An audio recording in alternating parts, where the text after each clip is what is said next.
Dhe tani për të folur pak për një nga kampionatet më të forta në botë, Mantho, kampionati shqiptar. Ironike kjo. Jo, nuk është ironike. Po me thënë të drejtën kur u futa pak te renditja e kampionateve, to që janë jashtë top 5, kampionati polak, kampionati rumun për të parë ku janë ekipet. Vura re që kampionati shqiptar si rrallë kampionate ka 4 ekipi që janë akoma në garë për titullin kampion. Dhe thash, okay, gjë e veçantë. Është dhe formula, janë dhe cilësitë aty. Plus si me thënë të drejtën ne jemi të dy që ndjekim kampionatin shqiptar rregullisht, edhe për çfarë mos ta flasim pak ata që ndjekim. Po shiqyr, flasim që s'kemë të. Në kampionatin ton kemi 4 ekipe në garë për titullin kampion. Por ne jemi çdo javë në garë për kampion me veshjet tona Kotoni që janë kaq të bukura apo jo. Po, partida Kotoni nuk ka garë fare, është vendi i parë kampion, kështu që falenderoj në fakt për veshjet tona. Ti e vesh un çik më kështu, zyrtar. Po si gjithmonë, ti sportive dini. I përshtatet formatit tim. Për çdo për çdo stil veshje, për çdo ekip që kemi tek Final Four. Ha, një pikë të fortë, një pikë të dobët, si e ke parë ti kampionati dhe mënyrën se kam parë. Një pikë të fortë, një pikë të dobët çdo ekipi. 39 Vllaznia, 39 Egnatia, 38 Elbasani dhe 33 Dinamo. Okej, ta fillojmë me Vllaznin, me që në renditje i bie ti dhe para. Pra pika fortë, pika dobët. Pika e fortë e Vllaznia. Për mua kontingjenti i gjithë. Pra duke filluar nga reparti mbrojtjes, sulmit, me sfusha, edhe un kam, me që jam dakord me ty, kam lënë grupin lojtarëve. Ja, edhe trajneri bashkë. Edhe trajneri, patjetër, sepse ai ka dhënë atë.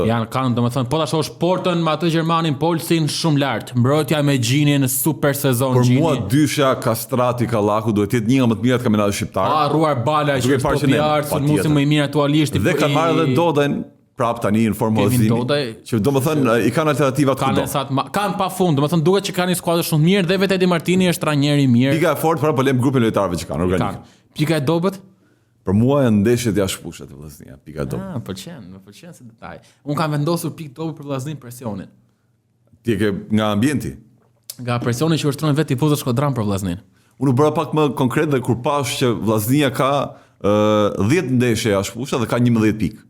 Pra për një ekip kampion nuk është kjo eceria që duhet. Te Egnatia.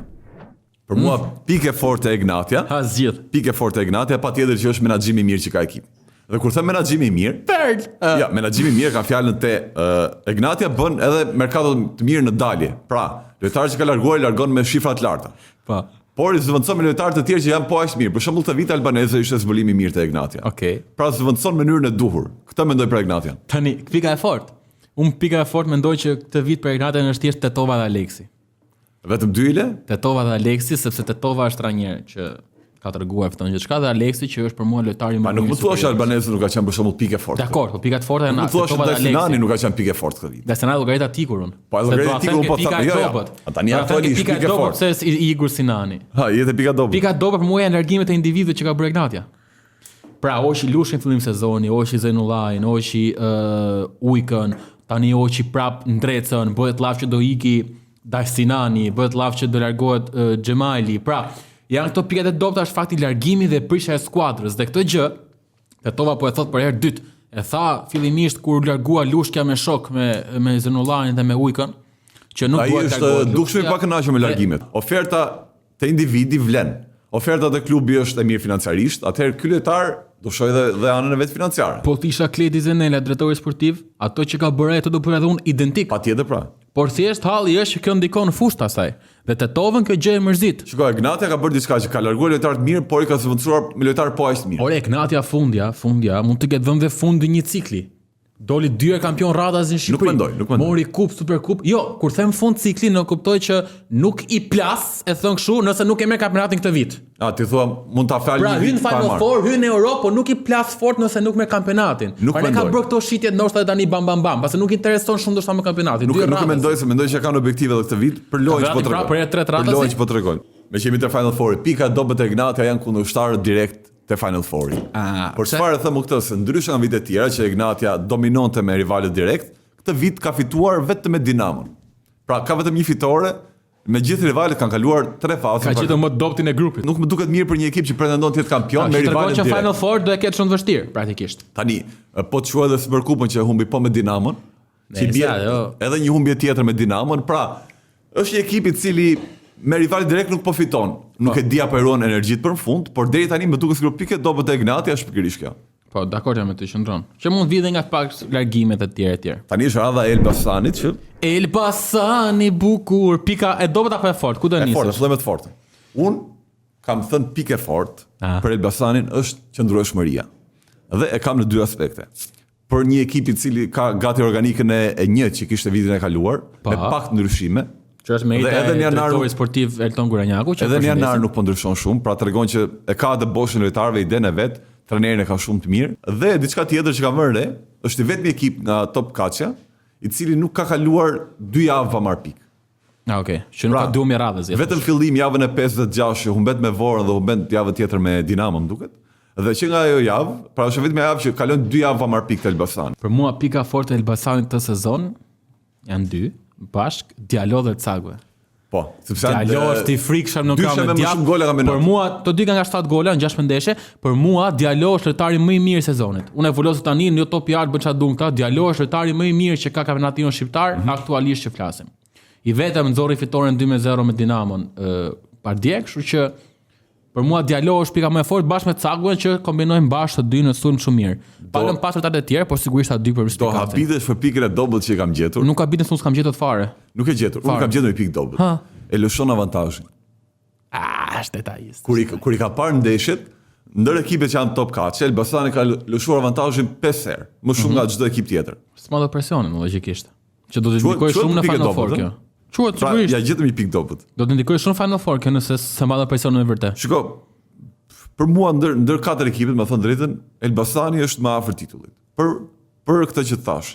Elbasani janë për vllaznin më afër titullit. Për ecorinë që ka, për faktin që pra çdo javë edhe në mënyrë pa lojë i gjen pikët, se është e rëndësishme shumë. Ti fitosh kampionatin, domethënë edhe pa lojë të bukur, ti prapi merr pikë se ato vlen fund.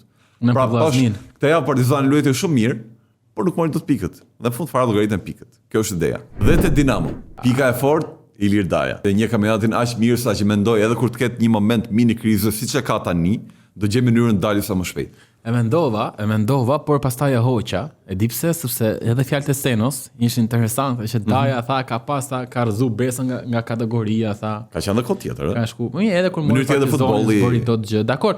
Por, okay, pikë e fortë është, un kam vendosur më shumë pikë të fortë sulmin e Dinamos. Domethënë, dakor, e përmendëm që u largua Zabergja, Tondo Mandela e tjerë, po ka emra Devi Bregu, patjetër. Guindo, Lorenzo Villa. Pra, po ta shohësh repartin e sulmit në emra, mua më duket më i miri superiores. Je dakord me mua? Kush e konkuron? Edhe Vllaznia Bekim Bala e ka edhe të Kastrat. Bala është një lojtar i cili i dërgon topin zonë dhe ai e bën punën vet. Pra kjo është ideja e një lojtari i cili mos ta hapi të muhabet, se Bala e më shumë gola e penalti ka penalti, por ka dhe gola të cilët po gola e penalti ka Bala ka penalti shqiptar tani, do jemi realist. Nuk është se Bala e bën diferencën e madhe në fushore. E bën për faktin se është lider. Është lider. Ka 3 vite. Bala e më shumë e shoh këtu zonë vetëm arbitrin. Ka 3 vite i cili del golashnues kampionatin tonë. Dhe nëse nuk del një lojtar më i mirë nga ai, të bëjmë shumë gola nga ai, do të them që ky është më i miri. Gjithsesi, unë jam për sulmin më të mirë ka Dinamo superiore. Pikë dobët? Mbrojtja për mua direkt. Mbrojtja, pikë dobët te Dinamo, po ashtu kam lënë kundërshtar direkt.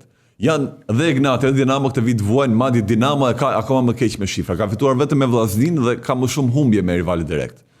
Dakor, duke nisur edhe nga java fundit me Elbasani dhe unë jam te mbrojtja dhe këtu jap drejtë Irdajës shumë, sepse ka një mbrojtje shumë. Jam dakord me ty te pika e dobët, por trajneri Daja ka qenë fillimin e kampionatit që kërkon mbrojtjen. Pra kërkon mbrojtjen se nuk i ofrohet. Dhe kjo është më e keqja. Ti ke trajner të pakënaqur me organikën e vet mbrojtjes. Kjo është më e keqja, që në fillim sezonit Dinamo e ka nis pa mbrojtje të dur, dhe Daja ka kërkuar dua mbrojtje. Dhe këtë gjë duket se Luana Pinari, drejtori sportiv i Dinamos, nuk po ja plotson. Dhe kjo po rezulton për mua pika më e dobët e Dinamos, sepse me fushën e sulmit ka goxha të mirë. Ka një trajner si Ilir Daja që në letra dit i marri maksimumin, por mbrojtja është ajo që po lë për dëshiruar. Një pa i plotësuar dëshira Dajës. Jemi herët për një parashikim për ty. Unë e thash kampion për mua vllaznia. Për mua do diskutohet fund vllaznia dhe Elbasani për kampion. Këtë finale parashikoj. Unë po them vllaznin. Po them vllaznin se i shoh çik më kështu. Edi Martini është. Por pa i lënë Mangut, mos keq kuptohet, dy ekipet e tjera të cilat janë po për kampionat shumë. Jo, unë e Mangu për vete. Dinamo dhe Ignati nuk i shoh për kampion. Okej. Ti tregohesh më i mëshirshëm me këto? Jo, sepse e mendoj. Kokës bam. Sepse mendoj që janë në Kaçë, duke ditur formulën e Final Fourit, kushdo mund ta fitoj. Shoh më shumë vllaznin, nuk e di pse. Tani mbetet për tu parë se. Ta mbyllim me këtë, në parashikimet tona. Sot miku im është gjithmonë kënaqësi të diskutojmë. Mbajini mend këto dhe kujtojeni nga maj prapë çfarë do ndodhi, se do thoni pa të drejtat ata çunat. Kalofshi mirë, takojmë episodin tjetër.